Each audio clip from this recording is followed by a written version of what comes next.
evaluate the policies of Lord Curzon and their long-term implications on national movement. बरोबर. आता तुम्हाला कर्जनच्या policy see there are difference between the instruction word काय दिलेला आहे तुम्हाला evaluate the policies.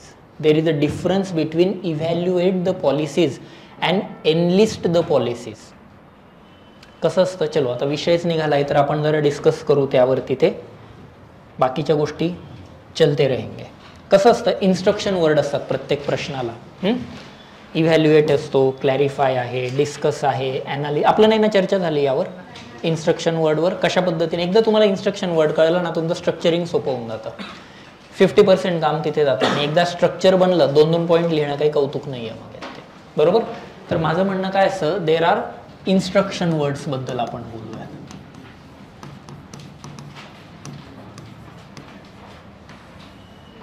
There are 3 types of instruction words असतात. First order, second order, third order. हां, आणि या इन्स्ट्रक्शन वर्डवरून कळतं आपल्याला की नेमकी क्वेश्चन कसा लिहायचा आहे, त्याचं स्ट्रक्चरिंग कसं असलं पाहिजे, कोणत्या क्वेश्चनचे पॉझिटिव्ह निगेटिव्ह लिहायचे, कोणत्या क्वेश्चनला सोल्युशन द्यायचं आहे. येड्यासारखं कुठल्याही याला पॉझिटिव्ह निगेटिव्ह सोल्युशन नाही द्यायचं. इन्स्ट्रक्शन नीट वाचायची. फर्स्ट ऑर्डर म्हणजे कसे असतात की ते एकदम स्ट्रेट फॉरवर्ड क्वेश्चन असतात. त्याच्यामध्ये तुम्हाला ॲनालिसिस वगैरे काहीच विचारलेलं नाही, काहीच नाही विचारलेलं, एकदम स्ट्रेट फॉरवर्ड क्वेश्चन्स. सिम्पल, जे विचारलंय ते दाखवा. म्हणजे कुठले कुठले असतात फर्स्ट ऑर्डर, त्याला मी फर्स्ट डिग्री म्हणतो. सगळ्यात पहिला येतो त्यातला एनलिस्ट, दुसरा येतो हायलाइट, बरोबर, तिसरा येतो इन्युमरेट, चौथा येतो डिस्क्राइब, बरोबर, पाचवा येतो टू शो, बरोबर, त्यानंतर येतो तुमचा explain, enlist, highlight, enumerate, describe. हां, नंतर पुढचा येतो लिस्ट डाऊन. ठीक आहे. मग या टाईपचे आणखी काही आले तर आपण बघूयात पुढे. या टाईपचे जे असतात ना हे फक्त असतात तुमचे फर्स्ट ऑर्डर इन्स्ट्रक्शन वर्ड. या आन्सर्समध्ये जनरली सेकंड पार्ट नसतो. येते लक्षात.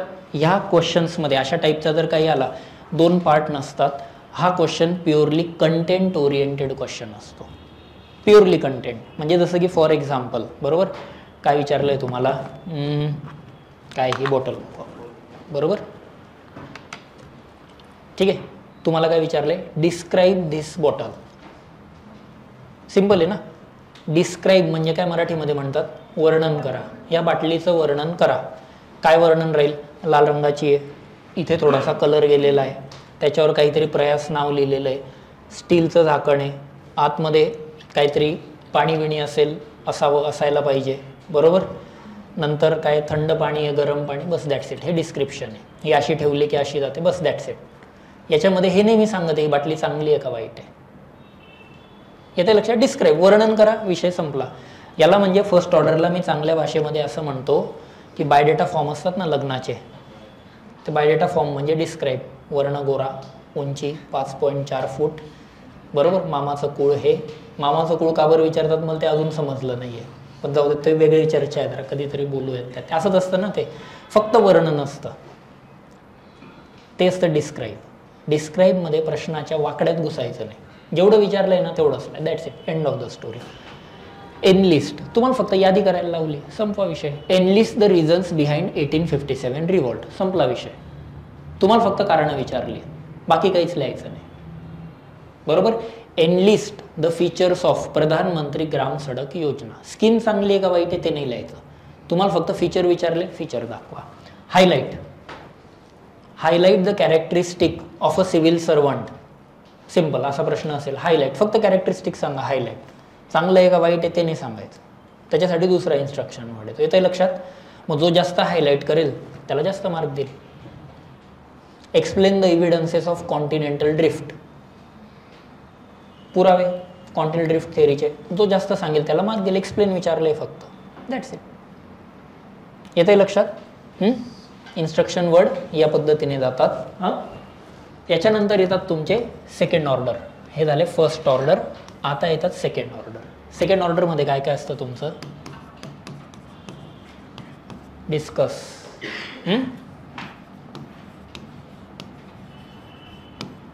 कमेंट, बरोबर. त्याच्यानंतर right a note, right a short note, right a brief note, बरोबर, अशा टाईपचं. पुढे येतो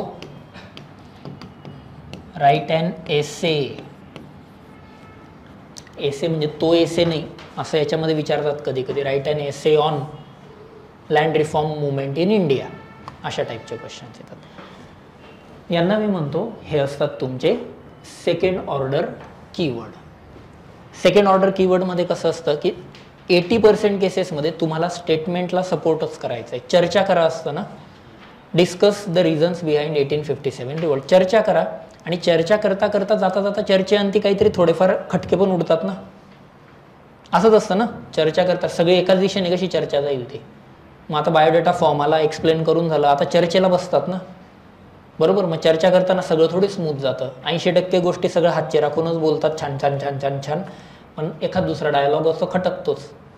येतंय लक्षात. सो सेकंड ऑर्डरला मी म्हणेल 80-20चा रूल लावायचा.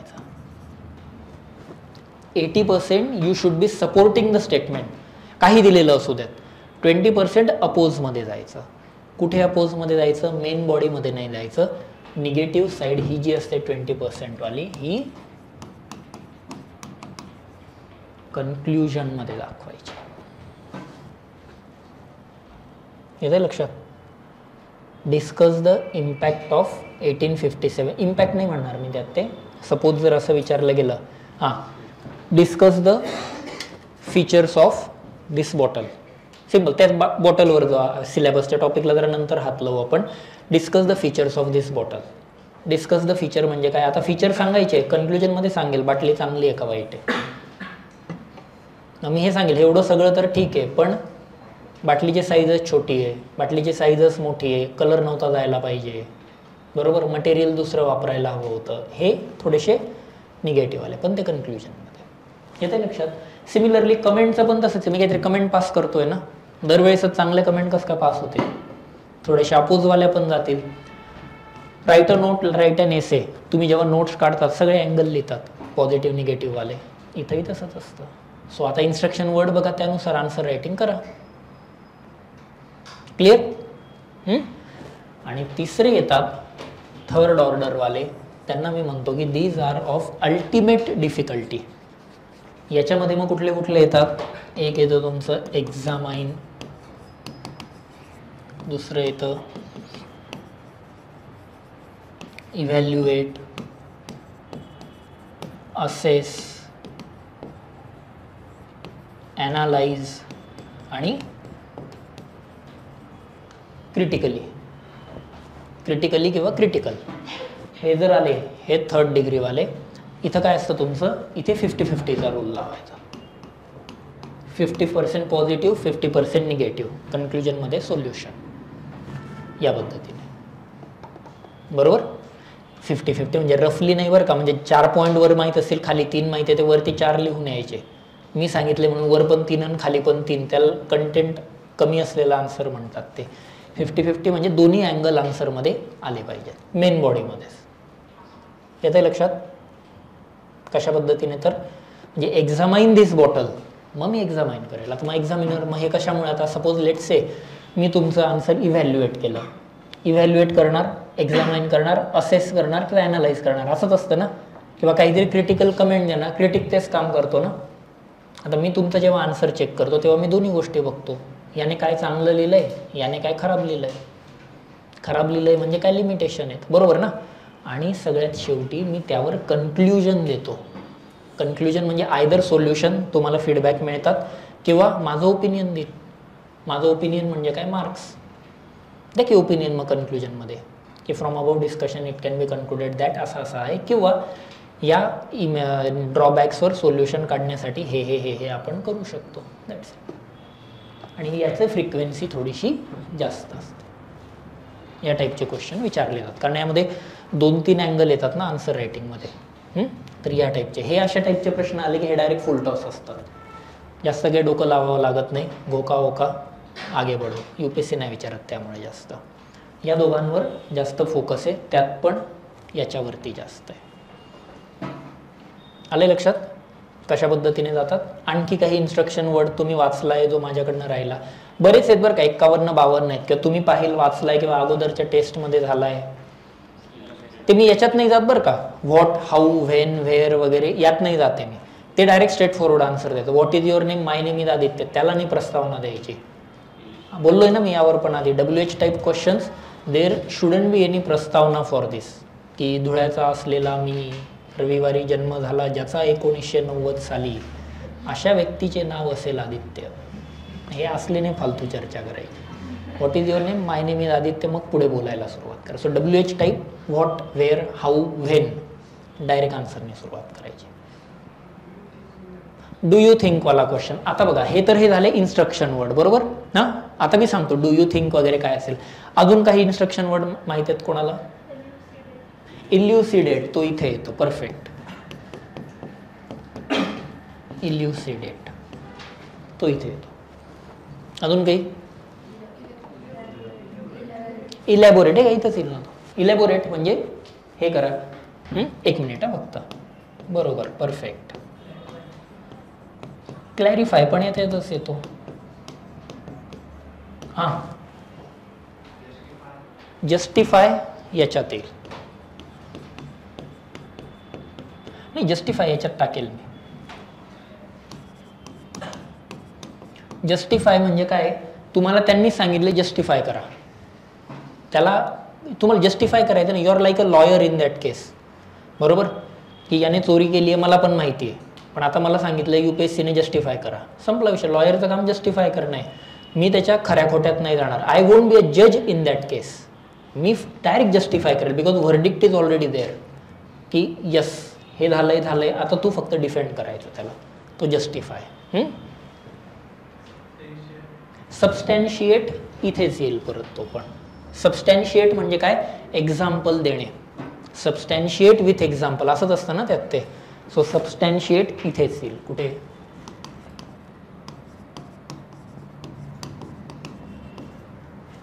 एक्झाम्पल. सबस्टॅन्शिएट विथ एक्झाम्पल, जेवढे तुम्ही एक्झाम्पल देणार तेवढे मार्क. असं असं ना, सबस्टॅन्शिएट विथ सुटेबल एक्झाम्पल्स. अजून क्लिअर. काही वाटले मला सांगा, ते आपण ॲड करत जाऊ, पण या पद्धतीने जातात. सिंपल. थोडं त्याचा मराठीत नजरी अर्थ पाहिला तरी तुम्हाला अंदाज येऊन जाईल काय असतात तर. सो इथं म्हणजे फ्लॅट असतात, there is no flip side. जेवढं विचारलंय तेवढंच सांगा. इथं 80% सपोर्ट करा, 20% अपोजमध्ये जा, थर्डमध्ये सरळ 50-50मध्ये जा, एंड ऑफ द स्टोरी. आणि याच्या व्यतिरिक्त काही असे शब्द येतात जसं की डू यू थिंक, बरोबर, इम्पॅक्ट्स, बरोबर, सिग्निफिकन्स, बरोबर. नाही, अकॉर्डिंग टू नाही म्हणता येणार याच्यात. नाही, ओपिनियन पण याच्यात येत. तरी ओपिनियन म्हटलं की याच्यात येतात सगळे. ओपिनियन वगैरे विचारले ना याच्यात बरं का कधी पण ठीक आहे. चलो, ओपिनियन तुम्ही म्हटलातच ना. 1 मिनिट फक्त. कुठे गेलं हे ओपिनियन. अजून ऑनलाईन पण सांगा बरं का, म्हणजे काय असं मला काही राग नाही विशेष. हां, 1 मिनिट. हां,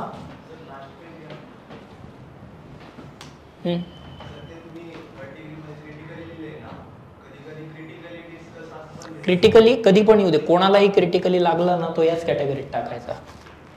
क्रिटिकली एक्सप्लेन पण असतं, क्रिटिकली जस्टिफाय पण असतं, बरोबर. क्रिटिकली शब्द आला तर तो वरचढ ठरतो, तो डायरेक्ट इथे टाकायचा. लक्षात ठेवा कधी पण. हां, डू यू अग्री, तेच. चलो, सिग्निफिकन्स, इम्पॅक्ट. अजून काय असतं, एखाद्या गोष्टीचा सिग्निफिकन्स, एखाद्या गोष्टीचा इम्पॅक्ट. अजून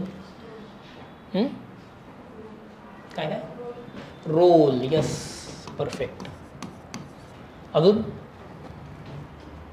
झाले ना तुमचे बरेचसे आन्सर लिहून. काय तुम्हाला कुठे अडचण आली असं काय, ठीक आहे. काही वाटलं तर आपण बघू. मग हे शब्द कधी पण आले, ओपिनियन वगैरे, किंवा हे ओपिनियनला मी थोडं बाजूला ठेवतो. हे असे शब्द जेव्हा कधी पण आले, मी म्हणतो सगळे इन्स्ट्रक्शन वर्ड या ठिकाणी फेल होऊन जातात. येत आहे का लक्षात. सगळे इन्स्ट्रक्शन वर्ड शांत होतात, प्रायोरिटी यांना दिली गेली पाहिजे. आणि यांचं स्ट्रक्चर ठरलेलं आहे काय, सपोर्टमध्ये अपोजिटमध्ये 50-50. Do you think, yes I think, no I don't think. असं नाही राहायचं यस नो मध्ये. Do you think anthropogenic activities are triggering landslide like incidences in Himalayas. मग yes I think, no I don't think, yes no मध्ये नाही जायचं. मग heading काय देईल मी, anthropogenic activities are triggering landslides in Himalaya in following ways. मग ते लिहिल मी बरोबर, माणसामुळे कसं भूस्खलन होतं. दुसरं हेडिंग काय देईल, परंतु या व्यतिरिक्त देखील काही नैसर्गिक कारण आहेत, म्हणजे आय डोंट थिंक. आणि मग खाली कन्क्लुजन देईल. मग कन्क्लुजन काय देईल, डू यू थिंक, मला विचारलंय ना, do you think whether this bottle is good or bad. मी फक्त सांगेल हे चांगले हे वाईट आहे, बाकी निर्णय घेत बस काय ते. Opinion should be either yes or no, it shouldn't be a middle path between this. मग मी याला काय कन्क्लुजन देईल, from about discussion it can be said that हिमालयामध्ये भूस्खलन होण्याचे नैसर्गिक कारणे जरी असतील तरी वाढत्या मानवी हस्तक्षेपामुळे त्यांचे प्रमाण आजकाल वाढले. Because of increasing human interventions the frequency of landslide has been continuously increasing. Simple. येते लक्षात, क्लिअर. सो सुरुवातीलाच नाही सांगायचं. कसं आन्सर रायटिंग मी आधी पण म्हणलो की it is a reflection of your character. आणि राव तुम्ही सुरुवातीलाच काहीतरी रायटिंग करतायत आणि सुरुवातीलाच सांगितलं की हा माऊस आवडतो का, मग मी सांगेल येस हा माऊस आवडतो. का बरं, याची कारणं खालीलप्रमाणे. म्हणजे तू आधीच ओपिनियन बनवून घेतलंय आणि मग त्याला एक्झामिनरला अक्कल पाजळतो की हां आता वाचायचं ते वाच. This shows the arrogance of the aspirant. छोट्या छोट्या गोष्टी. मग आधी ॲनालिसिस करायचं, म्हणजे जो ठिकाणावर ज्याचा मेंदू असतो तो काय करतो, आधी या माऊसचे पॉझिटिव्ह पण बघेल, मग तो निगेटिव्ह पण बघेल आणि मग शांतपणे विचार करून कन्क्लुजन. असेच असतं ना डिसिजन लाईफचे, रादर असे असायला पाहिजे. मग हे त्यांना चेक करायचं असतं. म्हणून डू यू थिंक वाले क्वेश्चन आजकाल वाढत चालले. त्यांना बघायचं की कोण उतावळा नवरा गुडघ्याला बाशिंगे. वाचला प्रश्न, यस यस यस असंच पाहिजे. Impact, positive impact, negative impact, बरोबर ना. कधी पण याच टाईपमध्ये असतं. Significance, positive significance, negative significance. Do you agree, yes I agree, no I don't agree. Role, positive role, negative role. Role of moderates in shaping the freedom struggle of India. Positive role, negative role. येत आहे का लक्षात. मग ते काही विचारू द्या. Do you think की XYZ, do you think moderates have shaped the policies of freedom struggle, question mark, discuss. मग डिस्कसमध्ये नाही घुसायचं. डू यू अग्रीला पहिले वेटेज दिला गेला पाहिजे. कळतंय हे, आत्ताच क्लिअर करून घ्या. आणि जेवढं लिहिणार, जेवढं चुकणार त्याच्यातून मग ह्या गोष्टी क्लिअर होत जातील. आणि एकदा स्ट्रक्चरची आउटलाईन तुम्हाला कळलं, संपला विषय. ओके. हां, यस. गिव्ह अकाउंट ऑफ विचारलं ते पण इकडेच येतं बरं का, फर्स्टमध्ये. गिव्ह द अकाउंट ऑफ यामध्येच येतो. आउटलाईन, आउटलाईन पण इकडेच येतो, बरोबर. आउटलाईन पण इकडेच आहे. इस्टिमेट इकडे येतो, सॉरी इस्टिमेट इकडे येतो, माय बॅड.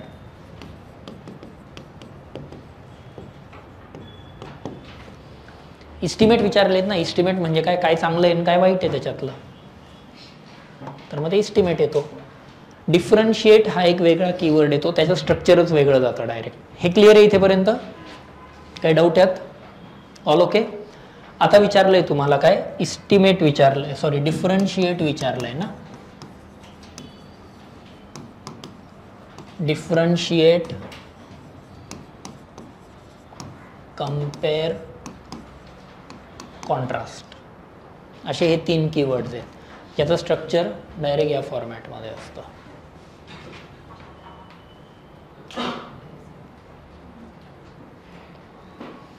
म्हणजे काय, सपोज तुम्हाला जर असं विचारलं, differentiate between plate tectonics theory and continental drift theory, बरोबर. ते बाकी पॅसेजेसमध्ये लिहिलं हरकत नाही, पण मी म्हणेल असं स्ट्रक्चर करा. काय, इथे लिहिल मी प्लेट टेक्टॉनिक्स थिअरी आणि कॉन्टिनेंटल ड्रिफ्ट थिअरी आणि याला लागणारे पॉईंट्स. सो सगळ्यात पहिला पॉईंट कोण होता, जॉग्राफर. एक शब्द इकडं, एक शब्द इकडे, बरोबर. दुसरा पॉईंट येईल इयर, हे इकडे, आलं लक्षात, असं चालतं. सो डिफरन्शिएट, कॉन्ट्रास्ट आणि कम्पेअरवाले प्रश्न आले, वेळ खूप वाचतो तुमचा. डायरेक्ट टेबल मारा, विषय संपवा. ज्याला 5-10 मिनिट लागतं, 7 ते 10 मिनिट लागतात, मी सांगतो ते आन्सर तुमचं 3-4 मिनिटात लिहून पूर्ण होतं. सो अशा टाईपचे पण प्रश्न UPSCने आजकाल विचारणं बंद केलेले आहे. त्यांना माहिती आहे वेळ वाचतो आणि ते हे असं होतं. तपासायला सोपं आहे ना, एका पानात आन्सर होऊन जातं. तुम्हाला डायग्राम काढायचे, काढा इकडं डायग्राम, एकदम प्रेझेंटेशन सोपं. डिफरन्शिएट आणि कॉन्ट्रास्टमध्ये येतो फक्त तुमचा कम्पेअर. हे शाळेत आपण लिहायचो ना, ते फरक स्पष्ट करा, तशा टाईपचं आहे ते. कम्पेअरमध्ये काय, कम्पेअरचा मराठीत अर्थ काय होतो, तुलना करा. We need to compare between 2 things. जेव्हा आपण कंपॅरिझन करतो, कंपॅरिझन म्हणजे काय, विराट कोहली आणि जो रूट, कंपॅरिझन जेव्हा विचारलेलं आहे, आपण फक्त डिफरन्सेस थोडी सांगतो, सिमिलॅरिटीज पण सांगतो ना. दोन्ही राईट हँडेड बॅट्समन आहेत, बरोबर, both were the captain of the team. So compare शब्द आला की 2 ते 3 पॉईंट सिमिलॅरिटीचे आले पाहिजेत. आणि उरलेले मग टेबल फॉर्मॅट. बाकी डिफरन्शिएट, कॉन्ट्रास्टमध्ये काही सिमिलॅरिटीची गरज नाही. क्लिअर? काही डाऊट मग यात? ओके, नक्की. चलो मग आता जरा क्वेश्चन बघू आपण कशा पद्धतीने होता. कुठे गेला तो क्वेश्चन आपला? सो हा तो क्वेश्चन आहे ना. काय क्वेश्चन आहे हा पहिला? Evaluate the policies of Curzon and their long term implications. बरं झालं, हां तोच म्हटलं, काहीतरी विसरतोय मी. इथं इम्प्लिकेशन पण येतं बरं का. Yes, positive implications, negative implications, परिणाम. आणि एक छोटीशी ज्या इन्स्ट्रक्शन वर्डची आहे ती एक काहीतरी एक चिठ्ठी बिठ्ठी बनवलेली राहू द्या, तीच दरवेळेस वापरत जा, बरोबर. डिफरन्शिएट झालं, इल्युस्ट्रेट पण यात येतो. यस बरोबर, हा पण बऱ्याच वेळा विचारला आहे. इल्युस्ट्रेट, इल्युस्ट्रेट बरोबर. प्रोव्हाइड अन आर्ग्युमेंट असेल तर आर्ग्युमेंट तो डू यू थिंक वाला. आर्ग्युमेंट चाललंय ना, डू यू थिंक, मग मी आर्ग्यू करणार असं. ठीक आहे, बस. मग आता याच्यापेक्षा जास्ती काही आहेत का आणखी? एकच मिनिट, काही आहे का कोणाचे काही आणखी डाऊट्स? यस, ठीक आहे. या पद्धतीने हे जातं. याची एक छोटंसं पेजर बनवा, तेवढं पहा. यूट्यूबवर बरेचसे व्हिडिओज अवेलेबल आहेत, एक्सप्लेनेशन, कीवर्ड एक्सप्लेनर म्हणून, एक पण बघू नका. डोकं खराब होईल, काहीच समजत नाही काय लिहित असताना. ते खूपच टेक्निकल लँग्वेजमध्ये दिलेले आहेत ते, आणि एवढे काही विचारत पण नाहीत, आणि ते रायटिंगनेच होतात ते ऑफकोर्स. चलो मग आता आपल्या क्वेश्चनवर येऊ. काय होता question? Evaluate the policies of Curzon and long term implications on national movement. म्हणजे काय विचारलंय तुम्हाला? त्याच्या पॉलिसीज इव्हॅल्युएट करायला लावल्या. इव्हॅल्युएटमध्ये 50-50 ना, त्याच्याने चांगलं काय झालं आणि वाईट काय झालं, बरोबर. म्हणजे या इव्हॅल्युएटचे 2 स्ट्रक्चर बनतील. काय बनतील माझे 2 स्ट्रक्चर? एक येतं की त्याने पॉझिटिव्ह काय केलं, निगेटिव्ह काय केलं, बरोबर. इम्प्लिकेशन्स पण तेच आहे, पॉझिटिव्ह निगेटिव्ह. मग आता 2 इन्स्ट्रक्शन वर्ड आहेत, इम्प्लिकेशन आणि इव्हॅल्युएट, आणि दोघांचं स्ट्रक्चर सेमच आहे. मग येड्यासारखे 4 स्ट्रक्चरने मारत बसायचे. वरती जे पॉझिटिव्ह लिहिले तेच खाली पण पॉझिटिव्ह आहेत ना. कर्झनने काय केलं? पार्टिशन ऑफ बेंगॉल केलं, बरोबर. त्याचं काही पॉझिटिव्ह आहे, निगेटिव्ह आहे का? तेच इम्प्लिकेशन पॉझिटिव्ह निगेटिव्ह असतील ना. कर्झनच्या बंगालच्या पार्टिशनमुळे निगेटिव्ह काय झालं तुमचं? हिंदू मुस्लिम एकता खंडित झाली. ऑल इंडिया मुस्लिम लीगची स्थापना ultimately led to the partition. हेच आहे ना इम्प्लिकेशन त्याचं. तेवढं डोकं लावायचं. मात्र सिमिलर स्ट्रक्चर मर्ज करून टाकायचे. सिम्पल आन्सरमध्ये विचारलं होतं, पॉलिसीचं पॉझिटिव्ह, पॉलिसीचं निगेटिव्ह, दॅट्स इट. आता मी काय करतो, हाच क्वेश्चन वेगवेगळ्या पद्धतीने विचारतो. डायरेक्ट आन्सर चेंज होतो, बरोबर. कसं? आपण थोडा आता त्यावर चर्चा करू. चालेल ना हे बोललेलं? काय आपलं म्हणजे जनरल काय हिस्ट्री चालू करायची तर मी करून देईल, मला काही प्रॉब्लेम नाही. पण थोडंसं मला असं वाटतं की यावर थोडासा फोकस दिला गेला पाहिजे. कारण संडेचे जे तुमचा जो स्ट्रगल आहे टेस्टचा, तो यामुळेच होतो. स्ट्रक्चरच सुचत नाही. स्ट्रक्चर सुचलं की स्टार्ट सुचत नाही, बस संपलं, मग वेळ तिथंच निघून जाते ते. तर त्यावर. चलो मग आता प्रश्न काय विचारलाय, evaluate the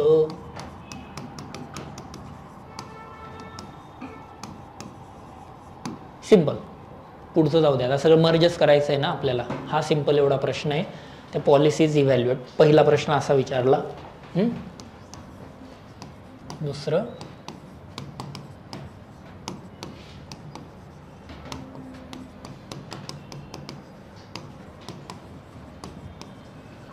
discuss the policies of Curzon.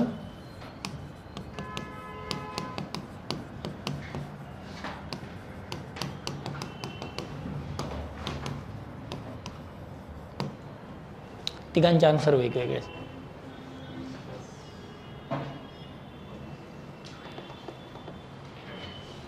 बरोबर.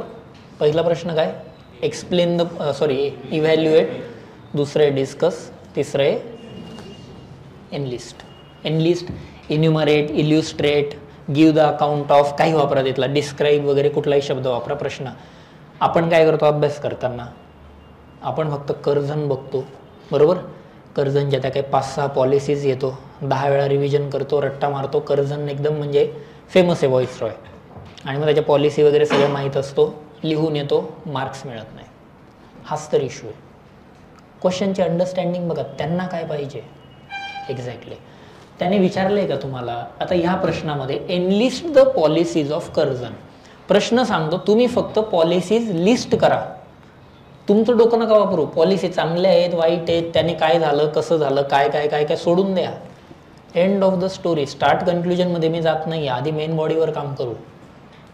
तुम्ही स्टार्ट भारी देतो, कन्क्लुजन असं देतो, स्टार्ट असं देतो की त्याच्या अंगावर काटा आला पाहिजे, त्याचं रोम रोम हर्षोल्लासित झाले पाहिजेत वगैरे. असं काही कोणाचं होत नाही. निबार कातड्याचा माणूस असतो तो तुमच्या आधी 10,000 लोकांना नापास करून बसलाय.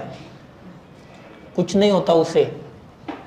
तो घरी जायच्या मागे सरकारी नोकर येतो, जस्ट UPSCचं इव्हॅल्युएशन प्रेस्टिजियस आहे म्हणून करतो, पण तो पाट्याच टाकत असतो. एकदम फ्रँकली सांगतो मी. जेवढं विचारलंय तेवढं सांगा. तो एनलिस्टमध्ये फक्त एनलिस्टिंग चेक करतोय. एनलिस्टिंग म्हणजे फक्त यादी विचारली, भाई तुम्ही फक्त पॉलिसी सांगा आणि विषय मिटवा ना. काय पॉलिसी? युनिव्हर्सिटी ॲक्ट, बरोबर ना, Calcutta corporation act, partition of Bengal, अजून बफर स्टेट पॉलिसी, बरोबर, तो आर्किओलॉजिकल सर्वे ऑफ इंडिया, बरोबर. आणखी काय होतं? Police reform. झाले 5-6. End of the story. आता मी 6 सांगितले, मे बी मी 2 विसरून गेलो असेल, मला कमी मार्क मिळतील. End of the story. अशा पद्धतीने चालतं. मग एनलिस्ट असेल, मला कंटेंट पाहिजे. डिस्कसमध्ये पॉलिसीज सांगा पण, आणि जाता जाता सांगा की त्याच्या निगेटिव्ह काय काय झालेलं आहे. आणि इव्हॅल्युएटमध्ये काय असतं, त्या पॉलिसीचं पॉझिटिव्ह काय निगेटिव्ह काय. म्हणजे एक्झामिनर इथं ऑलरेडी विचार करतोय की तुम्हाला पॉलिसी माहीत आहेत. He is assuming that you know the policies. Policy नाही सांगायच्या इथे तुम्हाला सांगायचं आहे त्या पॉलिसीमुळे फायदा काय झाला, तोटा काय झाला. तर फायदा काय झाला पॉलिसीजमुळे की after the establishment of archaeological survey of India, India's glorious past has been revived. पुरातत्व खात्याच्या स्थापनेनंतर किंवा स्थापनेमुळे भारताचा समृद्ध इतिहासाला उजाळा मिळाला. हे इव्हॅल्युएशन आहे. तो पॉइंट मी इथं नाही लिहिणार, तो इथं लिह. त्यामुळे टॉपरच्या कॉपीज वाचत असताना नुसतं त्याने लिहिलं की मलाही लिहिता येतंय म्हणून आता खुश व्हायची काही गरज नाही आहे. ते मे जून जुलैमध्ये वाटत होतं, आपण तेव्हा निब्बे होतो या प्रोसेसमध्ये. आता थोडं ते बघा की त्याने शब्द कसे वापरले. आता तुम्ही तुमचा आन्सर चेक करून बघा. या पद्धतीने आपण ॲनालिसिस केलंय. उचला एक एक एक एक ॲक्ट. Police reform. पोलीस रिफॉर्ममुळे काय फायदा झाला इव्हॅल्युएट करा. काय झालं त्याच्यामुळे? पोलीस हे इफिशियंट बनले, हा फायदा झाला. पण त्याच पोलीस रिफॉर्मचा तोटा काय झाला? इफिशियंट बनून त्यांनी भारतीयांनाच मारायला सुरुवात केली. इफिशियंटली मारायला लागले आता ते. आधी इनइफिशियंटली मारायचे, आता इफिशियंट बनून दिसेल त्याला सटकवायला लागले ते. मग हे निगेटिव्ह आहे ना. पॉलिसी थोडी विचारली आहे तुम्हाला, फ्रेझर कमिशन, हे कमिशन, ते commission, nobody is asking you. Partition of Bengal माहिती आहे, त्याचा फायदा काय झाला, त्याचा निगेटिव्ह काय झाला. सो क्वेश्चन असा वाचायचा असतो. येते लक्षात. डायरेक्ट हेडिंग देऊ शकता ना, partition of policy of partition, आणि मग त्याच्यामध्ये किंवा डायरेक्ट हेडिंग देतानाच असू शकतं की some of the bright spots of Curzon's policies following are the drawbacks किंवा निगेटिव्ह इम्प्लिकेशन्स. बरोबर, सकारात्मक परिणाम, नकारात्मक परिणाम, झाला आन्सर. येतंय लक्षात. ओव्हरडोस होतोय, समजतंय कशा पद्धतीने. ट्राय तर करा हे आन्सर्स लिहायचा. ते जेव्हा तुम्ही टॉपरच्या कॉपीज बघाल ना, त्यांनी काय पॉईंट मांडले आहेत ते बघा. तुम्हाला मुद्दे सगळे माहीत आहेत, मीच बोललो काय तुम्हाला माहीत नव्हतं. पण जर यार तुम्ही फक्त एनलिस्ट करून आले, पेपर 250 पैकी 250चा लिहून आले, मी मार्कच सोडणार नाही. क्लासिक प्रॉब्लेम होतो GS3 मध्ये. तुम्हाला थोडी स्कीमा विचारल्या आहेत, दाखवून द्या मला GS3चा एक प्रश्न जिथं म्हटलाय की explain the scheme. Analyse, assess, evaluate, examine किंवा क्रिटिकली किंवा डू यू थिंक, असं जसं स्कीमवर. Do you think schemes like Pradhan Mantri Gram सडक योजना किंवा MG नरेगा, चलो जाऊ दे, सगळ्यांची scheme MG NREGA. Do you think schemes like MG NREGA can bring a prosperity in rural area? Critically examine. तुम्हाला थोडी स्कीम विचारली. क्रिटिकली असेस स्कीम्स लाईक प्रधानमंत्री फसल बीमा योजना. सिंपल प्रश्न आहे. आता प्रधानमंत्री फसल बीमा योजना कोण पाठ करणार आहे त्या दिवशी? 200 स्कीम. मी गेल्या सेशनलाच म्हटलो की India is like that country की you show me the man, I will show you the scheme. And not only 1 scheme, 5 तरी स्कीम लागतील, अंबानीपासून तर माझ्यापर्यंत. सगळं कुठे पाठ करणार आहे? प्रश्न आहे तो GS3ला. आपण समजतच नाही काय लिहायचं आहे. हे मेन जाणाऱ्यांची परिस्थिती आहे. म्हणून ते मार्क्स तुम्ही ऑल इंडिया रँक 1ला 85च्या वर मार्क नाही यावर्षी GS3ला. बघा तुम्ही. मग हे कसं? याच्यामुळे होतं. आता नितीन आहे, आता नितीनची मेन झाली की मी एक इंटरॅक्शन पण ठेवणारच आहे त्याचं. त्याला मस्त मार्क्स होते GS3 मध्ये 92, 95 पर्यंत. ऑल इंडिया रँक 1 पेक्षा त्याला मार्क चांगले येतात त्याला मार्क. कारण त्याला माहिती आहे की सर मुझे कुछ भी नहीं पता हो तो भी मैं लिख के आऊँगा. लिहिता येते. असंच तर असतं ना. स्ट्रक्चर मेजर स्ट्रक्चर लिहायचं आहे, बोलू त्यावरती ते. ठीक आहे, चालेल. सो हे शब्द व्यवस्थित वाचा. काय विचारलं आहे? ॲनालाइज द स्कीम असेल तर स्कीमचे पॉझिटिव्ह निगेटिव्ह सांगा. मग तुम्ही म्हणाल सर पॉझिटिव्ह निगेटिव्ह कुठे वाचायचे? लॉजिक लावा ना. प्रधानमंत्री फसल बीमा योजना, याचा काय फायदा होईल? काय फायदा होईल? हां, जनरल विचारतो, चल काहीच माहीत नाही तुम्हाला, समजू आपण. प्रधानमंत्री फसल बीमा योजना. फसल म्हणजे पीक येते, माहिती आहे सगळ्यांना. आता आन्सर तर लिहायचं आहे. कधी लक्षात ठेवा, आन्सर रायटिंग करताना शांत कधीच बसायचं नाही. हसलर राहिलं पाहिजे. हसल करत राहायचे, काहीतरी लिहिल. असं काय लिहिणार? प्रधानमंत्री फसल बीमा योजनाचं मी तुम्हाला काय विचारलंय? Critical evaluation. काहीच माहीत नाही या स्कीमचं. मलाही काही माहीत नाही. माझे अटेम्प्ट देऊन जमा नाही झाला. आता 2021 शेवटचा विषय संपला. त्यानंतर मी काही येडा नाही प्रधानमंत्री फसल बीमा योजना वाचायला. मी कशाला वाचू? माझा विषय नाही आहे तो. आयडियली वाचायला पाहिजे, पण ठीक आहे, माझं मी बघून घेईल. तुमचं काय सांगा? सगळ्यात पहिलं म्हणजे पिकांना सुरक्षा, बरोबर. क्रॉप प्रोटेक्शन, सबसिडीज मिळतात, पॉझिटिव्ह सांगतोय मी. फायनान्शियल स्टॅबिलिटी, अजून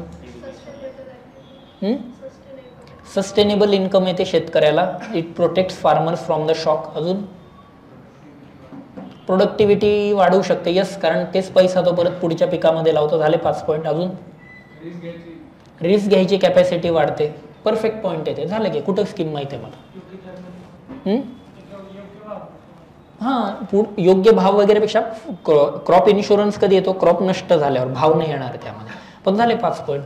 पुढे जाऊन आपण असंही म्हणू शकतो रुरल इंडेप्टनेस कमी होते, कर्जबाजारीपणा कमी होतो आणि त्यामुळे शेतकऱ्याच्या आत्महत्या थांबतात. झाले. मला कुठं स्कीम माहिती आहे? कुठं स्कीम पाठ करत बसले? बरोबर आहे की नाही? आता हे झालं पॉझिटिव्ह पार्ट. फसल बीमा योजनाचे निगेटिव्ह. बँक अकाउंट लिंक नसतात, मोबाईल वापरता येत नाहीत मोबाईलमध्ये. अजून भ्रष्टाचार, लिकेजेस आहेत सिस्टीममध्ये. स्पेसिफिक ठराविकच क्रॉपला, सगळ्या क्रॉपला नाही. उद्या मी तंबाखू लावले आणि त्यांना म्हटलो की द्या मला सबसिडी, मग तो म्हणे भाई असं कसं चालेल? अजून गव्हर्नमेंटकडे फंड नाही आहे द्यायला, पगार होऊन नाही राहिले कर्मचाऱ्यांचे, गव्हर्नमेंटकडे काम करायला मान झाले की 5-6 पॉईंट येतात, संपलं. मला कुठं स्कीम माहिती आहे? तुम्ही म्हणाल हे काही पण सांगते, घरी जाऊन वाचा स्कीम, करा गुगल, क्रिटिकली अनालिसिस ऑफ प्रधानमंत्री फसल बीमा योजना, लिहून देतो. हे जे 6-7 पॉईंट आपण चर्चा केली, 4 पॉईंट येत असणार आहे. जे फसल बायचं, फसल आणि बिमा बघायचं, काय विचारलंय ते बघायचं. हां, मी जर तुम्हाला असं विचारलं, हायलाइट द प्रोव्हिजन्स ऑफ प्रधानमंत्री फसल बीमा योजना, डायरेक्ट बॅटवर करून द्यायचे, चालू द्यावे, डायरेक्ट लिव्ह द बॉल. मग तो स्टंपवर आदळू द्या, काही आदळू द्या, खेळता देणार नाही. काय खेळणार आहेत? हायलाइटवर मला पाहिजे. काय लिहिणार आहे तुम्ही? फसल मंत्री बिमा देऊ. ते नावातच आहे. म्हणजे हे असं झालं की एअरक्राफ्ट कॅरियर काय करतं, तर एअरक्राफ्ट कॅरी करतं, असा प्रश्न झाला. बरोबर आहे की नाही? सो ते बघायचं. आणि नाही विचारत UPSC, एखाद दुसरा असा वात्रट प्रश्न असतो, मग तो सोडून द्यायचा, काय फरक पडतो त्याने. सो त्यावरती जरा काम झालं पाहिजे. ऑलराईट. तर हे होतं थोडंसं आन्सर रायटिंग बद्दल, थोडंसं फोकस त्यावरच करूयात आपण. बाकी कंटेंट तर मी सांगत राहील, तुम्ही पण तुमच्या एंडला रिडिंग सुरूच ठेवा. या पद्धतीने हे आहे. चलो मग करायचं आपलं स्टार्ट.